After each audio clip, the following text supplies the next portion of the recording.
صدر الافاضل حضرت علامہ مولانا سید محمد نعیم الدین مراد آبادی رحمۃ اللہ علیہ فرماتے ہیں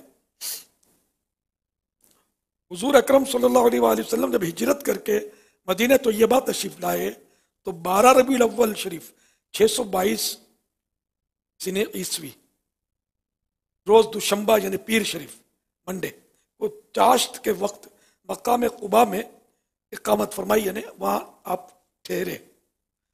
دوشنبہ یعنی پیر شریف سے شنبہ یعنی منگل، چہار شنبہ یعنی بدھ، پنج شنبہ یعنی جمعرات یہاں قیام فرمایا، یعنی رکے اور مسجد کی بنیاد رکھی۔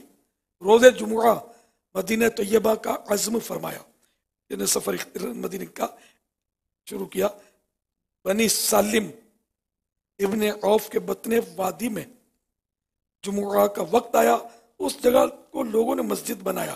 سید عالم صلی اللہ علیہ وسلم نے وہاں جمعہ ادا فرمایا اور خطبہ ارشاد فرمایا۔ یہ تھا پہلا جمعہ تاریخ اسلام کا۔